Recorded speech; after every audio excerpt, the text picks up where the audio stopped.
अध्याय हमारा 8 है। अध्याय 8 में टॉपिक रहने वाला है हमारा काल। तो काल किसे कहते हैं? काल की परिभाषा, क्रिया के जिस रूप से कार्य करने या होने के समय का बोध होता है उसे काल कहते हैं। दूसरे शब्दों में कहें तो क्रिया के उस रूपांतर को जिससे उसके कार्य व्यापार के समय और उसकी पूर्ण अथवा अपूर्ण अवस्था का बोध हो उसे काल कहते हैं। काल किसे कहते हैं? काल हमें समय का बोध कराता है। तो परिभाषा है, क्रिया के जिस रूप से कार्य करने या होने के समय का बोध होता है, क्रिया के जिस रूप से कार्य करने के होने के समय का बोध होता है उसे काल कहते हैं। दूसरे शब्दों में कहें तो क्रिया के उस रूपांतर को जिससे उसके कार्य व्यापार के समय और उसकी पूर्ण अथवा अपूर्ण अवस्था का बोध उसे काल कहते हैं। काल के कितने भेद होते हैं? तो काल के 3 भेद होते हैं। काल के कितने भेद होते हैं? 3 भेद। भूतकाल, वर्तमान काल, भविष्यकाल। भूतकाल, वर्तमान काल, भविष्यकाल। और भूतकाल, पहला है हमारा भूतकाल। क्रिया के जिस रूप से कार्य के बीते हुए समय यानी अतीत में संपन्न पूर्ण होने का बोध हो उसे भूतकाल कहते हैं। क्रिया के जिस रूप से हमें बीते हुए समय का बोध होता है उसे हम भूतकाल कहते हैं। भूतकाल कहते हैं। क्रिया के जिस रूप से कार्य के बीते हुए समय अतीत में संपन्न पूर्ण होने का बोध हो उसे भूतकाल कहते हैं। जैसे कल बारिश हुई थी और रोहित आया था, वह खा चुका था। भूतकाल के कितने भेद होते हैं? भूतकाल के 6 भेद होते हैं। सामान्य भूत होता है एक होता है आसन्न भूत, एक होता है पूर्ण भूत, एक होता है अपूर्ण भूत, एक होता है संदिग्ध, एक होता है हेतु भूत। तो भूतकाल के 6 भेद होते हैं। भूतकाल के 6 भेद होते हैं। सामान्य भूत, आसन भूत, पूर्ण भूत, अपूर्ण भूत, संदिग्ध भूत, हेतु भूत। सामान्य भूत, आसन भूत, पूर्ण भूत, अपूर्ण भूत, संदिग्ध भूत, हेतु भूत। तो भूतकाल के कितने भेद होते हैं? 6। कौन कौन से होते हैं? सामान्य भूत, आसन्न भूत, पूर्ण भूत, अपूर्ण भूत, संदिग्ध भूत, हेतु भूत। अब पहला है हमारा सामान्य भूत। सामान्य भूत का क्रिया के जिस रूप से कार्य के बीते हुए समय में संपन्न होने का बोध हो किंतु ठीक समय का बोध ना हो उसे सामान्य भूत कहते हैं। किंतु ठीक समय का बोध ना हो उसे हम सामान्य भूत कहते हैं। क्रिया के जिस रूप से कार्य के बीते हुए समय में संपन्न होने का बोध हो किंतु ठीक समय का बोध ना हो तो सामान्य भूत है। सामान्य भूत कहते हैं जिसमें कार्य के बीते हुए समय का तो बोध हो रहा है लेकिन किंतु ठीक समय का बोध नहीं हो रहा था कि कोई समय निश्चित है कि नहीं, उसका बोध नहीं होता, उसे हम सामान्य भूत कहते हैं। सामान्य भूत, जैसे बच्चा गया, यहाँ तो पता है हमें गया, बीत गया समय, लेकिन कब गया, कैसे गया, यहाँ नहीं पता है। ऐसे ही नेताजी ने भाषण दिया, हमें पता है कि पहले बीते हुए समय में भाषण ही दिया है, लेकिन कब दिया, कैसे दिया, किस समय दिया, यहाँ नहीं पता है। ऐसे लड़का आ गया है, यहाँ नहीं पता है कब आ जाए। सीता ने पत्र लिखा, वर्षा हुई, अगरबत्ती की सुगंध से थकावट दूर हो गई, लेकिन कब हुई यह नहीं पता है। तो सामान्य भूत का क्रिया के जिस रूप से कार्य के बीते हुए समय में संपन्न होने का बोध हो किंतु ठीक समय का बोध ना हो उसे सामान्य भूत कहते हैं। जैसे बच्चा गया, दिया, आया, लिखा, हुई, ऐसे शब्द आते हैं, वहाँ पर सामान्य भूत होगा। सामान्य भूत कहाँ पर हुआ? गया, दिया, आया, लिखा, हुई और गई, यहाँ पर क्या होगा? सामान्य भूत होगा। सामान्य भूत है। गया, दिया, आया, लिखा, हुई, गई, यहाँ पर क्या होगा? सामान्य भूत है। सामान्य भूत क्या है? क्रिया के जिस रूप से कार्य के बीते हुए समय में संपन्न होने का बोध हो किंतु ठीक समय का बोध ना हो तो उसे हम सामान्य भूत कहते हैं। जैसे बच्चा गया, नेताजी ने भाषण दिया, लड़का आया, सीता ने पत्र लिखा, वर्षा हुई, अगरबत्ती की सुगंध से थकावट दूर हो गई। दूसरा है हमारा आसन्न भूत। आसन्न भूत क्या? क्रिया के जिस रूप से यह ज्ञात हो कि क्रिया अभी अभी पूर्ण या समाप्त हुई है उसे आसन्न भूत कहते हैं। क्रिया के जिस रूप से आसन्न यानी कि अभी, क्रिया के जिस रूप से यहाँ ज्ञात हो कि क्रिया अभी पूर्ण या समाप्त हुई है। क्रिया के जिस रूप से यहाँ ज्ञात हो कि क्रिया अभी या पूर्ण समाप्त हुई है उसे आसन्न भूत कहते हैं। क्रिया के जिस रूप से यहाँ ज्ञात हो कि क्रिया अभी समाप्त हुई है उसे आसन्न भूत कहते हैं। जैसे गाड़ी आई है यानी कि है आ रहा है और आई आ रही है। इसमें सामान्य भूत में गया आ रहा था लेकिन बाद में है नहीं आ रही। अगर बाद में इन्हीं में है आ जाती तो वह आसन्न भूत हो जाता था। जैसे गाड़ी आई है और शिवम ने पत्र लिखा है अभी पूर्ण होती जा रही है। श्याम अभी आया है यानी कि अभी आता जा रहा है। मैंने आम खाया यानी कि अभी मैंने आम खाया है। सत्संग में जाने के बाद मन को शांति मिली है। तो इनके आसन्न भूत में पीछे आएगा आई है, लिखा है, आया है, खाया है, मिली है, है बाद में मिलने को देखने को मिलेगा आसन्न भूत में। आसन्न भूत क्या है? क्रिया के जिस रूप से यहाँ ज्ञात हो कि क्रिया अभी अभी पूर्ण या समाप्त हुई है उसे आसन्न भूत कहते हैं। जैसे गाड़ी आई है, शिवम ने पत्र लिखा है, श्याम अभी आया है, मैंने आम खाया है, सत्संग में जाने के बाद मन को शांति मिली है। अब है हमारा पूर्ण भूत। पूर्ण भूत किसे कहते हैं? क्रिया के जिस रूप से यहाँ स्पष्ट ज्ञात हो कि कार्य को समाप्त हुए बहुत समय बीत चुका है उसे पूर्ण भूत कहते हैं। यानी कि कार्य को समाप्त हुए बहुत समय बीत चुका है तो उसे हम क्या कहते हैं? पूर्ण भूत कहते हैं। पूर्ण भूत में यानी कंप्लीट कार्य आपका हो चुका है। क्रिया के जिस रूप से स्पष्ट ज्ञात हो कि कार्य को समाप्त हुए बहुत समय बीत चुका है उसे पूर्ण भूत कहते हैं। जैसे गाड़ी आई थी यानी कार्य पूर्ण कंप्लीट हो चुका है और बीते हुए कब आई थी? बहुत समय पहले आई थी। वर्षा हुई थी, कब हुई थी? बहुत समय पहले। बच्चा आया था, कब आया था? बहुत समय पहले। ऐसे छात्र स्कूल गए थे, मैंने खाना खा चुका था, मैंने आज एक फिल्म देखी थी। तो पूर्ण भूत में क्या होगा? आई थी आएगा, आई थी, हुई थी, आया था, गए थे, चुका था, देखी थी। यहाँ पर थी मिलेगा आपको, क्रिया के साथ में थी मिलेगा। और आसन्न भूत में क्या था? क्रिया के साथ में है मिल रहा था, क्रिया के साथ में है मिल रहा था और सामान्य भूत में नॉर्मल क्रिया ही मिल रही थी। तो पूर्ण भूत क्या है? पूर्ण भूत क्या है? क्रिया के जिस रूप से यहाँ स्पष्ट ज्ञात हो कि कार्य को समाप्त हुए बहुत समय बीत चुका है उसे पूर्ण भूत कहते हैं। जैसे गाड़ी आई थी, वर्षा हुई थी, बच्चा आया था, छात्र स्कूल गए थे, मैं खाना खा चुका था, मैंने आज एक फिल्म देखी थी। यहाँ पूर्ण भूत है। ऐसे ही अब है अपूर्ण भूत। अब है हमारा अपूर्ण भूत। अपूर्ण भूत क्या है? क्रिया के जिस रूप से कार्य के बीते हुए समय में होने वाले का बोध हो किंतु उसकी समाप्ति अर्थात पूर्ण होने की जानकारी ना प्राप्त हो। यानी कि इसमें हमें क्रिया पूर्ण हो गई है कि नहीं हुई है उसकी समाप्ति का हमें नहीं पता है, लेकिन कार्य पूर्ण बीते हुए समय में ही होने का बोध हो रहा है, बीते हुए समय में ही होने का बोध हो रहा है। तो भूतकाल की पहचान होती है तात ही थे। भूतकाल की पहचान क्या होती है? तात ही थे। जैसे अपूर्ण भूत है, क्रिया के जिस रूप से कार्य का बीते समय में होने का बोध हो किंतु उसकी समाप्ति अर्थात पूर्ण होने की जानकारी प्राप्त न हो उसे अपूर्ण भूत कहते हैं। अपूर्ण भूत में आपको रहे देखने को मिलेगा।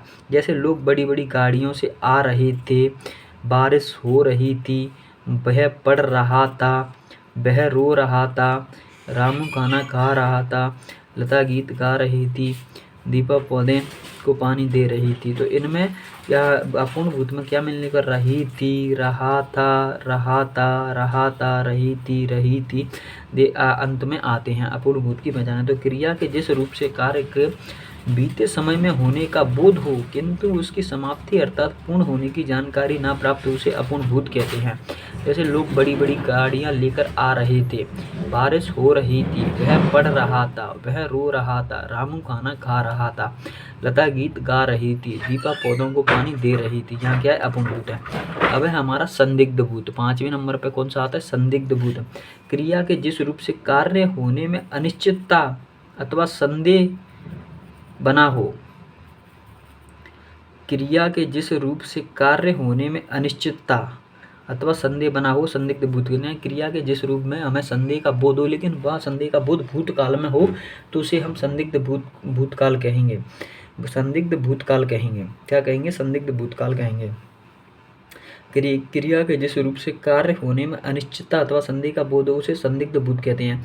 इसमें यहाँ संदेह बना रहता है कि कार्य भूतकाल में पूरा हुआ है या नहीं।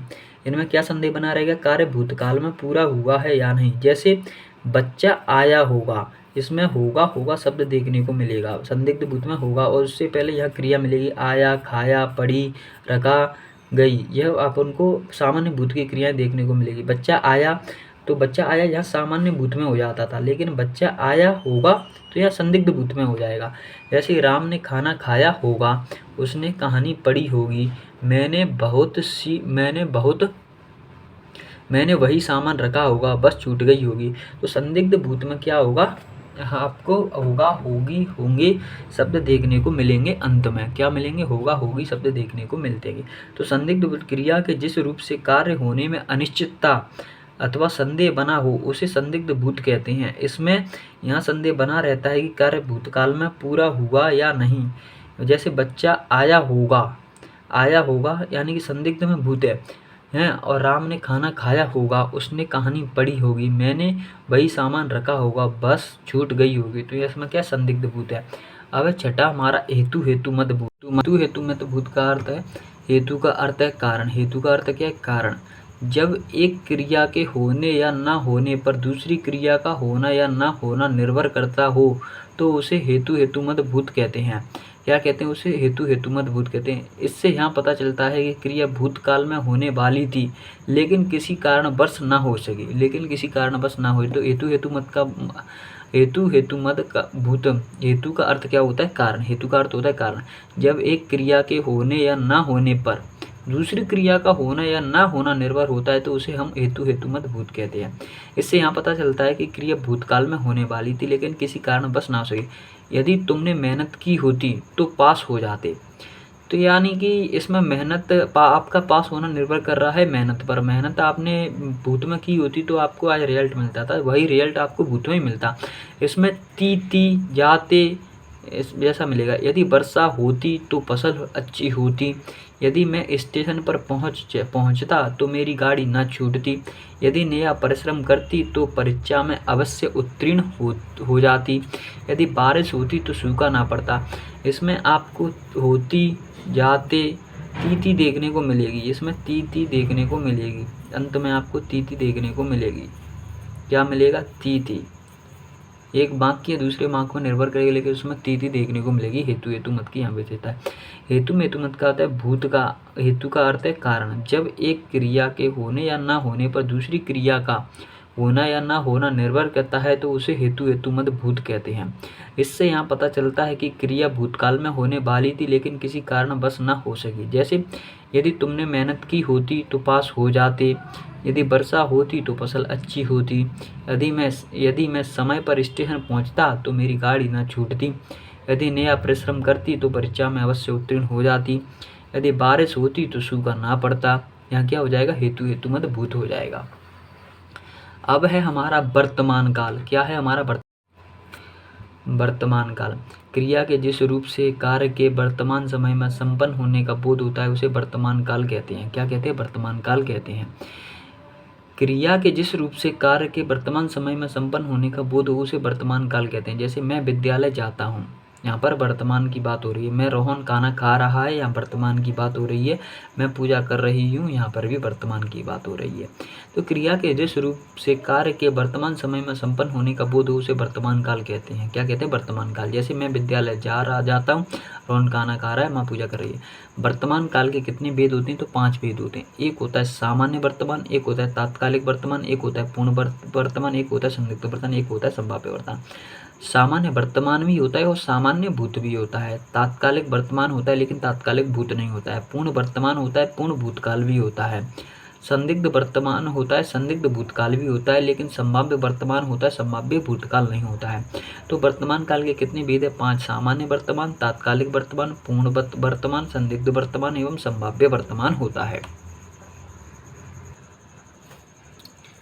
पहला है हमारा सामान्य वर्तमान। सामान्य वर्तमान क्या है, क्रिया का वह रूप जिससे क्रिया का वर्तमान में होना पाया जाए सामान्य वर्तमान कहलाता है। यानी क्रिया का वह रूप है जिससे सिर्फ इतना पता चले कि क्रिया वर्तमान में हो रही है, वहाँ का कहलाता है सामान्य वर्तमान कहलाता है। क्या कहलाता है, सामान्य वर्तमान कहलाता है। सामान्य वर्तमान के क्रिया का वह रूप जिससे क्रिया का वर्तमान में होना पाया जाए सामान्य वर्तमान काल कहलाता है। जैसे राम पढ़ता है, बच्चे खेलते हैं, सूर्य पूरब में निकलता है और लिखित भाषा में हम अपने विचार लिखकर प्रकट करते हैं। दुनिया कोई नई राह दिखाता है, वह कविता गायन करती है, वह काम बहुत ढंग से करते हैं, सुबह में चिड़िया चहचहाने लगती है। इनमें आपको दिखेगा ता है, ते है, ता है, ते है, ता है, ती है, ते है, ती है। यहाँ सब किस में दिखेगा, सामान्य वर्तमान में दिखेगा। ता है, ती है, ते है या सामान्य वर्तमान की पहचान है। सामान्य वर्तमान की पहचान क्या है, ता है, ती है, ते हैं या सामान्य वर्तमान की पहचान है। तो सामान्य वर्तमान क्या है, क्रिया का वह रूप जिससे क्रिया का वर्तमान में होना पाया जाए सामान्य वर्तमान कहलाता है। जैसे राम पढ़ता है, बच्चे खेलते हैं और सूर्य पूरब से निकलता है, लिखित भाषा में हम अपने विचार प्रकट लिख कर करते हैं, दुनिया को नई राह दिखाता है, वह कविता गायन करती है, वह काम बहुत ढंग से करते हैं और सुबह में चिड़िया चहचहाने लगती है। अब दूसरे नंबर पे हमारा अपूर्ण या तात्कालिक वर्तमान। हम जो तात्कालिक वर्तमान होता है उसे ही हम अपूर्ण वर्तमान कहते हैं। अपूर्ण वर्तमान कहते हैं क्रिया के जिस रूप से कार्य के होने या करने की निरंतरता का बोध हो उसे अपूर्ण या तात्कालिक वर्तमान काल कहते हैं। क्रिया के जिस रूप से कार्य के होने या करने की निरंतरता का बोध हो उसे अपूर्ण या तात्कालिक वर्तमान कहते हैं।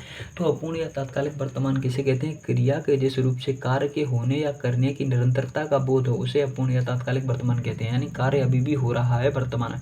जैसे पक्षी उड़ रहे हैं तो पक्षी के अभी भी उड़ रहे हैं। सोनू खाना खा रहा है तो सोनू खाना अभी भी खा रहा है। वहाँ घूमने जा रहा है तो वहाँ अभी भी घूम रहा है। लता गा रही है तो वहाँ अभी भी गा रही है। हम चूड़ियाँ पहन रहे हैं तो हम अभी भी चूड़ियाँ पहन रहे हैं। पवन गेंद खेल रहा है तो हम अभी भी गेंद खेल रहे हैं। तो क्या है यहाँ पर? अपूर्ण तात्कालिक वर्तमान से क्या है? और इसमें हाँ अपन को यहाँ अपूर्ण या तात्कालिक वर्तमान रहा है, रही है, रहे हैं देखने को मिलेगा। क्या मिलेगा? इनकी पहचान है बाकी के अंत में रहा है, रही है देखने को मिलता है। अपूर्ण वर्तमान या तात्कालिक वर्तमान क्रिया के जिस रूप से कार्य के होने या करने की निरंतरता का बोध उसे अपूर्ण या तात्कालिक वर्तमान काल कहते हैं। जैसे पक्षी उड़ रहे हैं, सोनू खाना खा रहा है, वहाँ घूमने जा रहा है, लता गाना गा रही है, हम चिड़िया पहन रहे हैं, पवन खेल रहा है। अब है हमारा पूर्ण वर्तमान। तीसरे नंबर पे आता है पूर्ण वर्तमान। क्रिया के जिस रूप से कार्य के वर्तमान में पूर्ण होने की जानकारी प्राप्त होती है उसे पूर्ण वर्तमान काल कहते हैं। पूर्ण वर्तमान काल किसे कहते हैं? क्रिया के जिस रूप से कार्य के वर्तमान में पूर्ण होने की जानकारी प्राप्त होती हो उसे पूर्ण वर्तमान काल कहते हैं। क्रिया के जिस रूप से कार्य के वर्तमान में पूर्ण होने की जानकारी प्राप्त होती हो उसे पूर्ण वर्तमान काल कहते हैं। पूर्ण वर्तमान काल किसे कहते हैं? क्रिया के जिस रूप से वर्तमान में पूर्ण होने की जानकारी प्राप्त हो उसे पूर्ण वर्तमान काल है। जैसे बच्चे आए हैं, गीता ने पुस्तक पढ़ी है, मंदिर में जाने के बाद मन को शांति मिली है, मेरी जेब में 10 रुपये हैं, उस डाली पर एक तोता बैठा है, अब हमारे पढ़ने का समय हो गया है। तो यहाँ क्या है? पूर्ण वर्तमान में आए हैं, पढ़ी हैं, मिली है, रुपए हैं, बैठा है, गया है। यहाँ क्या है? पूर्ण वर्तमान की पहचान है। यहाँ पर क्रिया के साथ है मिलेगा। और ऐसे ही आपको भूत में किस में मिल रहा था? आसन्न भूतकाल में मिल रहा था। यहाँ सब देखने के लिए तो ये पूर्ण वर्तमान काल को ही हम आसन्न भूतकाल भी कहते हैं। पूर्ण वर्तमान को ही हम आसन्न भूत कहते हैं।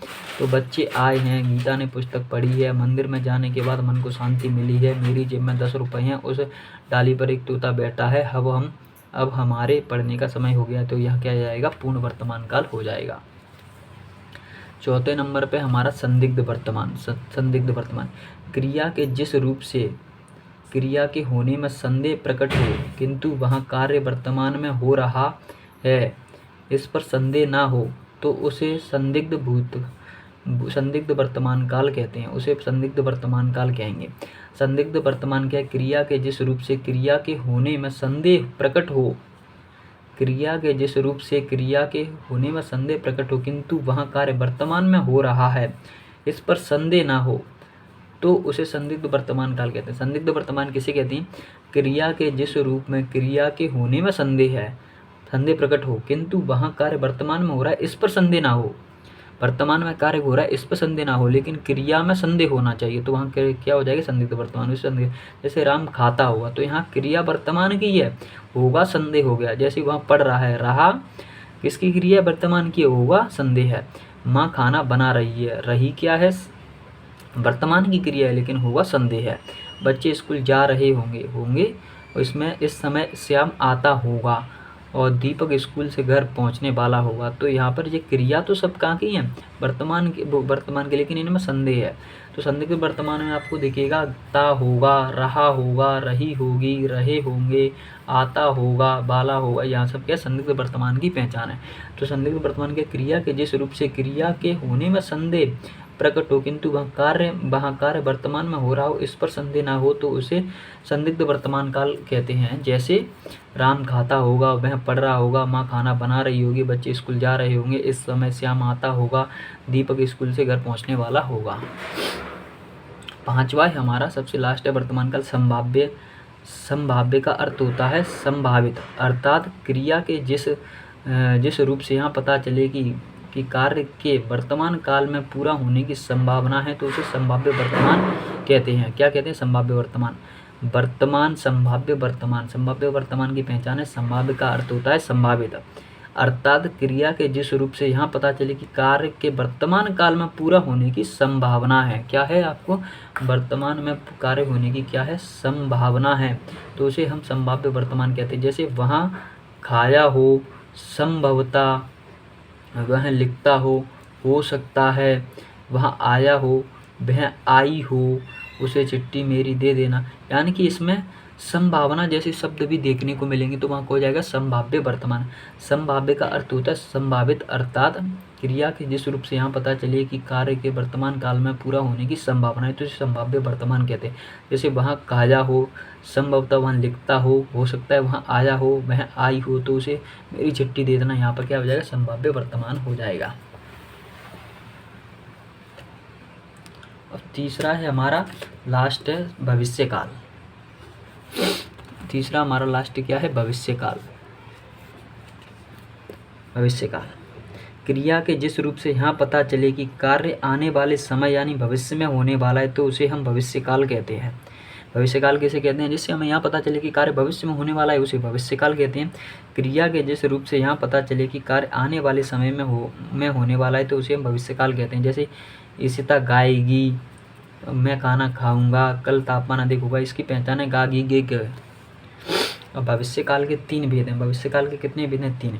सामान्य भविष्यकाल, संभाव्य भविष्यकाल, हेतु हेतुमत भविष्यकाल। सामान्य भविष्यकाल, संभाव्य भविष्यकाल, हेतु हेतुमत भविष्यकाल। सामान्य भविष्यकाल, संभाव्य भविष्यकाल, हेतु हेतुमत भविष्यकाल। सामान्य भविष्यकाल क्रिया के जिस रूप से यहाँ पता चले कि क्रिया सामान्यतः भविष्य में होने वाली है, सामान्यतः भविष्य में होने वाली है, उसे हम सामान्य भविष्यकाल कहते हैं। यानी सामान्य भविष्यकाल यानी सामान्यतः भविष्य में होने वाली क्रियाओं को भविष्यकाल में रखा जाता है। जैसे क्रिया के जिस रूप से यहाँ पता चले कि क्रिया सामान्यतः भविष्यकाल में होने वाली है तो उसे हम सामान्य भविष्यकाल कहते हैं। हमें समय का पता कैसे चलता है? तो क्रिया से पता चलता है। किससे? क्रिया से।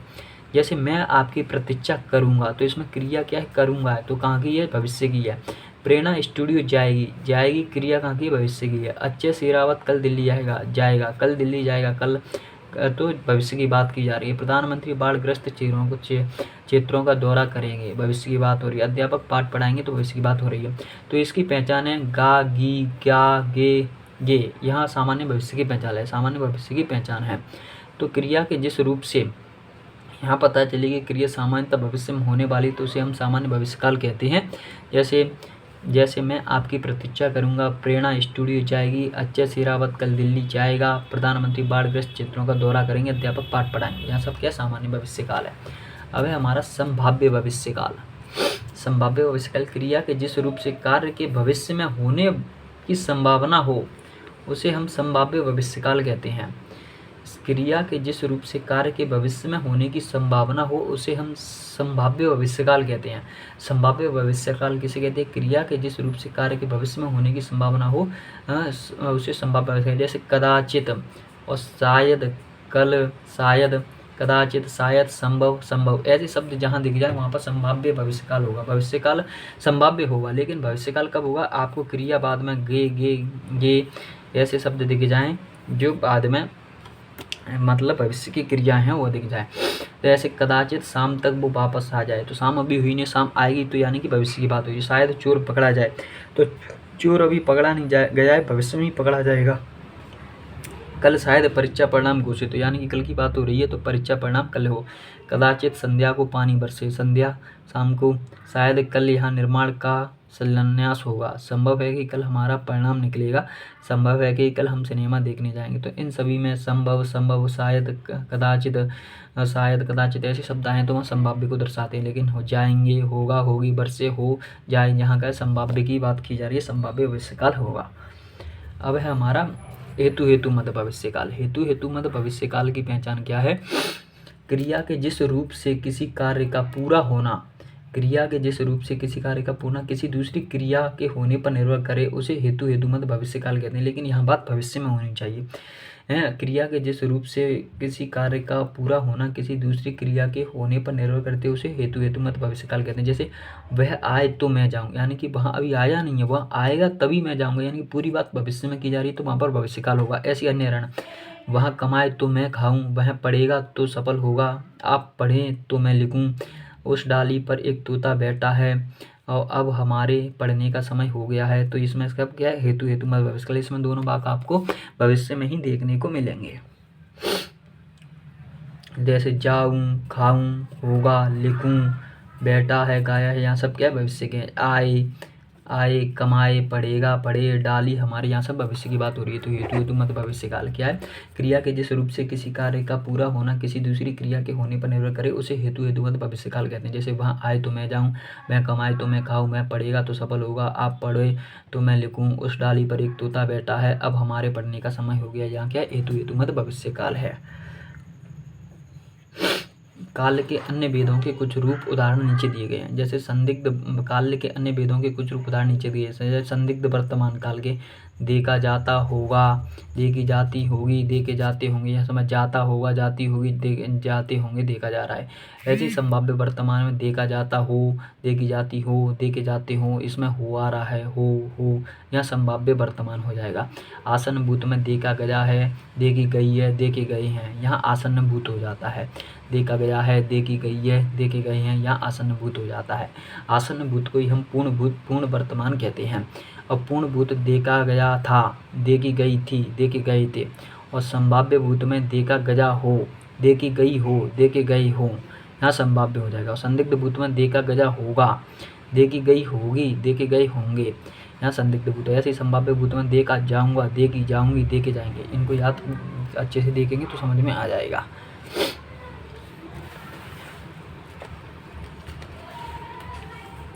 अब परीक्षा उपयोगी महत्वपूर्ण तथ्य। परीक्षा उपयोगी महत्वपूर्ण तथ्य क्या है, व्याकरण में काल का अर्थ क्या होता है, समय होता है। व्याकरण में काल का अर्थ होता है समय। काल के कितने के भेद होते हैं, 3 भेद होते हैं। भूतकाल के कितने भेद होते हैं, 6 भेद। वर्तमान काल के 5 भेद होते हैं। भविष्य काल के 3 भेद होते हैं। क्रिया के जिस रूप में वर्तमान में क्रिया होने का संदेह हो उसे संदिग्ध वर्तमान काल कहते हैं। और क्रिया के जिस रूप में यहाँ पता चलता है कि क्रिया भूतकाल में होने वाली थी परंतु किसी कारणवश ना हो सकी तो उसे हेतु हेतुमत भूत कहते हैं। क्रिया के जिस रूप में एक क्रिया का होना दूसरी क्रिया के होने पर निर्भर हो उसे हेतु हेतुमत भविष्य कहते हैं। जो क्रिया अभी भी हो रही है उसे अपूर्ण वर्तमान कहते हैं, इसे तात्कालिक वर्तमान भी कहते हैं। क्रिया के जिस रूप से क्रिया निष्पादन के समय का ज्ञान हो उसे काल कहते हैं। क्या कहते हैं, काल कहते हैं। यहाँ पर हमारा काल वाला चैप्टर समाप्त होता है। नेक्स्ट चैप्टर में नेक्स्ट पढ़ेंगे। जय हिंद, जय भारत।